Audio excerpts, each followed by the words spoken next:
안녕하세요. 크립토튜브입니다. 이번 시간에는 오랜만에 크립토 시장 단기 큰 반등 나올 수 있다. 되게 오랜만이죠. 라는 제목으로 내용을 준비해 봤습니다. 제 어떤 뇌피셜이 아니어야 하기 때문에 여러 가지 좀 증거를 말씀을 드려볼까 합니다. 이제 최근 비트코인 차트를 보면요. 이제 골든 크로스라고 하는 게 단기적으로 볼 때 발생을 했는데요. 뭐 기술적으로 말씀드리면 50일 단기 이동 평균선이 200일이죠. 중장기 이동 평균선보다 이제 그 위로 지금 빼꼼하니 올라온 거죠. 그러니까 이게 최근에 상승세가 조금 가파르다. 이게 이제 뭐 무조건적인 건 아니지만 과거에 세 차례 좀 이제 약 50% 정도 상승했던 적이 있습니다. 이게 노란색 그 동그라미 해놓은 곳인데요. 21년 하반기였고요. 최근에는 올해 연초였습니다. 그리고 지금 그 골든 크로스가 이렇게 발생을 했는데요. 이게 이제 요게 맞다면 이게 과거의 추세가 이제 관성의 법칙에 의해서 조금 더 가는 경향이 있다지 이게 뭐 100% 맹신하시면 사실 안 됩니다. 만약 이게 맞다면 대략 우리 돈으로 하면 6천만 원, 뭐 최대 7천만 원까지도 상승할 수 있지 않겠냐라는 분석이 있습니다. 그냥 참고만 하시면 좋을 것 같고요. 구글 트렌드라고 있습니다. 비트코인이 뭐 지난 1년간 이렇게 쭉 뭐 그냥 별 재미없다가 최근에 이렇게 좀 반짝 상승을 했죠. 이걸 조금 이제 확대를 해보시면 최근 약 한 달간 비트코인 검색량이 사실 좀 많이 올랐습니다. 우리는 이게 왜 올랐는지 알죠? 자, ETF 승인에 대한 기대감으로 가격이 많이 상승하면서 사람들이 찾아본 게 아닌가 싶습니다. 자, 이 차트를 한번 보시면요. 저는 좀 사실 많이 놀랐습니다. 이게 이제 제가 많이 사실 보여드렸던 그 월스트리트의 뭐 시장 주기의 심리 사이클입니다. 이 아래 보시면 뭐 이제 불신, 희망, 긍정, 믿음, 스릴, 환희했다가 쭉쭉쭉 떨어졌다가요. 이제 처음에 패닉이 오고요. 분노가 오고 항복이 이루어집니다. 그 다음에 그 어떤 것도 믿지 않는 디프레션에 빠집니다. 이제 정말 끝난 거죠. 그리고 나서 살짝 이렇게 올라옵니다. 이게 이제 그 불신의 단계인데요.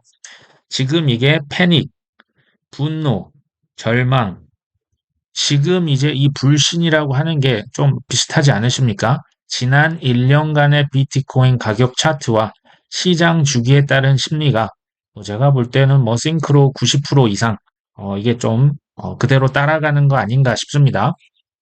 또 최근에 여러 가지 뭐 호재 뉴스들 많이 뜨잖아요. ETF다, 뭐 첫 해만 뭐 14조 달러가 들어올 것이다, 뭐 겹 호재다, 반감기다, 비트코인 뭐 4천, 뭐 지금 이제 5천을 넘을 것이다, 6천도 간다, 뭐 이런 얘기 계속 나옵니다.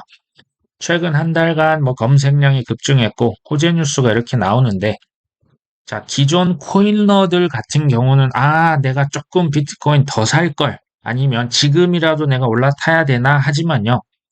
사실 일반인들은 저희 같이 생각할까요? 뭐 사실 이런 분들 되게 많으세요. 아예 그냥 관심조차 없고요. 이제 물어보면 야, 그런 거 너 아직도 해? 그리고 심지어 야, 그거 지금 없어진 거 아니니? 이런 분도 전 많이 봤습니다. 실제로 이 똑같은 현상을 제가 2015년도에 제가 많이 들었었고요. 2018, 19년도에 들었고요. 작년과 올해 지금 듣고 있습니다. 자, 그만큼 이게 이제 공포와 패닉 항복해서 절망했기 때문에 지금은 언제다? 저는 이제 불신의 단계라라는 생각이 많이 들고요. 문제는 불신의 단계조차도 급등락이 있어요. 그러니까 가격이 얼마든지 또 떨어질 수가 있다는 얘기입니다. 단기 급락하면 뭐라고 할까요? 일반인 분들. 그거 봐. 내가 뭐라고 했어. 그거 하지 말라 그랬잖아. 그거 사기라고 했잖아. 라고 얘기하는 게 불신 아닙니까? 이거 이제 그 불신자들이 하는 말이 이런 얘기입니다. 이거 멍청이들의 랠리야. 걔네들 바보 멍청이야. 너 아직도 정신 못 차렸어? 이게 불신입니다. 지금 너무나 저는 이게 맞아 떨어지고 있는 게 아닌가. 자, 대부분은 불신의 단계가 아니고요. 희망, 긍정, 믿음, 또 그 다음에 공포가 아니고 극도의 환희에 왔을 때 우리가 대부분 포모에서 들어가죠. 이거는 저희가 막 사정한다고 될 수 있는 게 아니고요. 사실 교육으로도 쉽지 않습니다. 이게 사람의 심리이기 때문에 그렇죠. 환희에는 우리가 포모에서 들어가면 큰일 납니다. 오히려 빠져나올 때가 되겠죠. 뭐 저는 이제 개인적으로 23년도 올해 3월 달에 미국에 은행 위기가 있었습니다. 은행, 중소형 은행 세 곳이 파산을 했었죠. 그러면서 미국 정부에서 대량 유동성을 살포합니다. 지금 뭐 QT를 한다고 긴축 재정한다고 해놓고 무제한 거의 뭐 양적 완화를 했었죠. 저는 이때부터요, 크립토가 변곡점을 맞은 게 아니냐. 겨울이 끝났고, 그때부터는 이제 봄이 시작된 게 아니냐라는 생각을 저는 하고 있었습니다. 하락론자는 근데 당연히 반발할 수 있습니다. 지금 경기 침체에 대한 경고가 뭐 신문만 뭐 유튜브만 켜면 나오잖아요. 그리고 전쟁, 뭐 새로운 전쟁 또 하나 시작이 됐고 고금리, 고물가 그리고 전 세계 부채가 사상 최대입니다. 자, 당연히 그러니까 무슨 비트코인이 오를 수가 있어. 자, 이거 정신 차리라고 하는 거. 저는 이게 그래서 바로 지금 불신의 단계라는 생각이 저는 더 듭니다. 이걸 제가 조금 확대를 해봤는데요. 자, 오른쪽에 보시는 disbelief, 이게 이제 불신입니다. 근데요, 시간이 지나서 이걸 이제 앞으로 제가 쭉 당겨보면 불신이 이 왼쪽에 와 있습니다. 이 상승장의 가장 초입부가 뭡니까? 지금 disbelief죠. 근데 이 disbelief에도요, 지금 밑에 보시면 한번 이렇게 쭉 떨어졌던 게 있어요. 그러니까 떨어질 때도 있고, 그러니까 이게 오를 때도 있고, 긴가민가 하는 거죠. 근데 이제 호프는 희망, 옵티미즘, 믿음, thrill, 이제 환희, 이 단계를 거칠 수 있는 저는 지금 굉장히 초입부에 있다라는 생각을 합니다. 이거 제가 어디서 봤나 했는데요. 이게 비트코인 2019년 1월 달이죠. 비트코인이 업비트 기준 356만 원을 찍었습니다. 제가 이때를 정확히 기억하고요. 6월 달에 근데 얼마까지 올랐냐? 1684만 원까지 올랐습니다. 거의 뭐 4배, 5배 가까이 올랐죠. 근데 이제 저는요, 이번에도 그러면 이렇게 오를 수 있지 않을까. 근데 이때 이제 전에 그 올타임 하이를 이제 넘기지 못했죠. 그때 2,800, 900까지 갔었는데, 이때는 1,684만 원까지 갔으니까요. 개인적으로는 이번에도 ETF가 설사 승인이 된다고 해도 신고점은 조금 어렵지 않을까. 이거 단기적으로입니다. 올해 연말 내년 초를 말씀드리는 거고요. 거시경제 문제가 여전히 해결이 이게 안 됐고요. 전쟁이 아직도 이게 지금 그 확전 일로에 있기 때문에 이게 좀 쉽진 않을 것 같다라는 생각은 하고 있고요. 경기 침체가 됐건 뭐가 됐건 저는 그렇게 생각을 합니다. 어차피 매를 맞을 거면 이 매 빨리 맞는 게 낫습니다. 괜히 이거 병을 그냥 빨리 병원 가서 째서 수술하는 게 낫지. 이거를 오래 묵히고 썩히면 그 병은 더 깊어지겠죠. 장기적으로 근데요, 비트코인 ETF에 대한 기대감, 제가 볼 땐 이거 계속 될 것 같고요. 단기적으로입니다. 단기적으로 11월 1일자로 미국 FOMC에서 금리를 동결할 확률 지금 96%입니다. 자, 이것도 호재죠. 자, 단기적으로 가격 차트 말씀드렸죠. 골든 크로스가 발생했고요. 최근에 랄 핑크가 또 어디 그 방송 나와가지고 비트코인은 이제 fly to quality, 그러니까 질 좋은 자산으로의 그 자산이 바로 비트코인이다. 또 이렇게 또 언급을 했습니다. 본인이 뭐 ETF 팔려고 하니까요. 자, 중장기적으로 봤을 때는 뭐 반감기도 있죠. 내년 미국 대선이 있습니다. 중국도 홍콩 계속 이제 허가제로 코인 거래소들 받고 있고요. SEC는 계속 지고만 있습니다. 저는 전쟁도 호재라고 생각을 하는데요. 왜 그럴까요?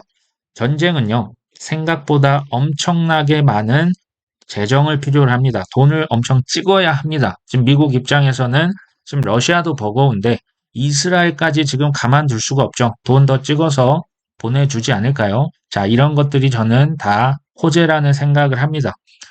어제 레리 핑크가 고품질 자산이다. 뭐 예전에는 뭐 돈 세탁의 핵심 지표라고 했으면서 이젠 좀 마음이 바뀌신 것 같고요. JP 모건 나와서 또 한마디 하죠. 아, 이제는 과거와 분위기가 다르다. 핵심은 개인이 아니라 기관들이 들어왔다. 그 이유 두 가지를 뽑습니다. 첫 번째, 기관들이 주로 투자하는 CME에서 거래량이 올 들어 최고치를 기록했다. 두 번째, 비트코인 고래들 지갑을 이거 이제 조회를 할 수가 있거든요. 자, 고래들이 비트코인을 지금 많이 샀다. 이거는 개인들이 아니다라고 언급을 했죠. 자, 이 말은 맞습니다. 자, CME에서 비트코인 선물, 미결제 약정 규모가 사상 최초로 10만 비트코인을 돌파했다. 이게 이제 의미하는 게 뭐냐면요. 이게 선물 거래입니다. 선물 거래 그리고 현물 거래. 아까 그 고래들이 많이 샀다고 했지 않습니까? 이 거래량이 매우 크다는 것은요. 사실 기관들이 아무래도 하락보다는 상방에 배팅을 하고 있을 가능성이 현재로선 매우 높습니다. 실제로 사기도 하니까요. 자, CME가 지금 이제 세계에서 두 번째로 큰 비트코인 선물 거래소가 됐다. 1위가 아까 보셨는지 모르겠지만 바이낸스입니다. 2위가 지금 CME가 됐죠. 사실 CME는요, 북미 최대 파생 상품 거래소입니다. 근데 여기에서 비트코인 거래량이 늘어났다고 하는 것은 크립토 자산이 이제는 불법지대, 무법지대가 아니고요. 다단계 사기가 아니라는 것을 의미합니다. 이게 매우 저는 의미가 있어요. 자, 크립토는요, 적격이고 합법적인 신규 자산이 되어 가고 있다는 걸 의미하고요. 여기에 활용 점정은 아무래도 현물 ETF가 되지 않을까 싶습니다. 자, CME 비트코인 선물 가격에 지금 갭이 발생했다. 지금 670달러라고 하는 건 생각보다 이제 갭이 큰데요. 자, 이것 역시도 기관들이 비트코인을 상방으로 배팅하기 때문에 선물 가격이 지금 현물보다 조금 더 비싼 경향이 보이는 거고요. 지금 미결제 약정 규모가 저번 그 4일 전만 해도 34억 달러였는데 지금 35.4억 달러, 지금 더 늘어났습니다. 최근에 기관들이 계속 비트코인에 상방 배팅을 하고 있다는 것을 의미합니다. 이제 사실 투자가요, 스타일이 좀 다양하지 않습니까? 어떤 분은 중장기 투자자가 있고, 어떤 분들은 단기 트레이딩을 하시는 분도 있고, 또 스윙 트레이더라고 해서 기회가 있을 때만 샀다 빠졌다 하시는 분이 있습니다. 저 같은 경우는 사실 중장기 투자자였는데요. 최근에는 혼합형으로 조금 이제 제가 변한 것 같긴 합니다. 저는요, 투자를 행복하고 재밌게 하고 싶습니다. 그리고 평생 하고 싶은 생각이 있는데요. 그걸 이제 떠나서도 최근에는 좀 불확실성이 크기 때문에 현금 비중을 좀 높였으면 좋겠다. 이런 말씀 제가 드린 적 있지 않습니까? 자, 중장기 투자하는 거 맞습니다. 좋습니다. 근데 내 손에 얼마간의 현금이 있다는 게 의미하는 게 뭔지 아실까요? 이건요, 가격이 올라도 즐겁죠. 왜요? 내 그냥 자산이 올랐지 않습니까? 근데 비트코인, 이더리움이 폭락을 해도 즐겁습니다. 왜요?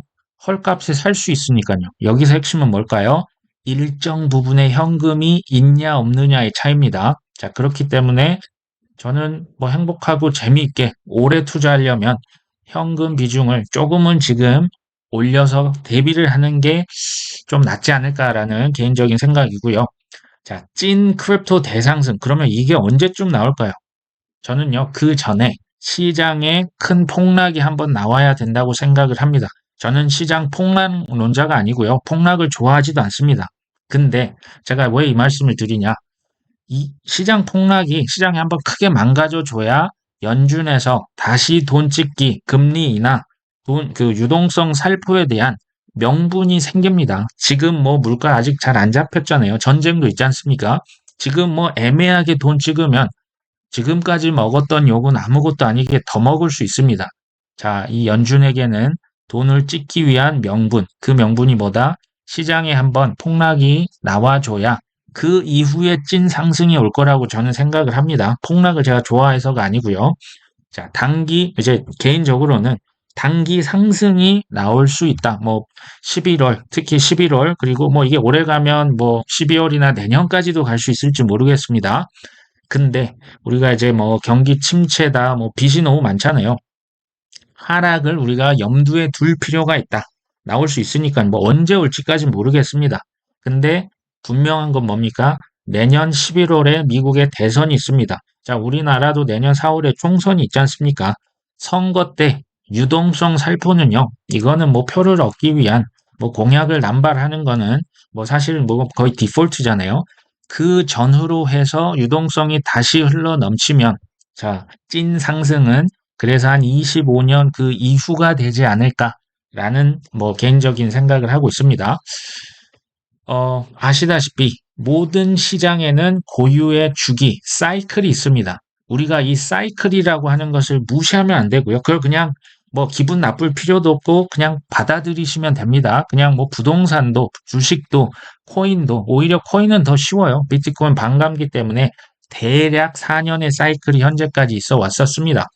자, 어차피 맞을 매라면요. 이 부채 너무나 이제 많이 갖다 썼지 않습니까? 그 무제한 살포했고요. 우리가 이거 이제 매 맞을 거면 차라리 저는 빨리 맞는 게 좋다고 생각을 해요. 그래야 우리가 다시 다음 상승장을 시작을 할 수가 있기 때문에 그렇습니다. 즐거운 투자를 위해서 현금을 조금은 우리가 확보를 해놓는 게 좋겠다. 자, 단기 상승 뭐 나오면 활용하실 분들은 필요할 때 이걸 잘 활용했으면 좋겠고요. 이게 이제 또 나중에 뭐 하락이 온다, 뭐 온갖 그 공포 기사를 뭐 부동산 뭐 몇십 프로 떨어진다. 요새 그 뉴스만 켜면 무서워 죽겠습니다. 근데 중요한 건 하락하면요. 중장기적으로 쌓아놨던 현금을 활용해서 구매하시면 됩니다. 우리가 싸게 사서 비싸게 팔려고 지금 투자하는 거고요.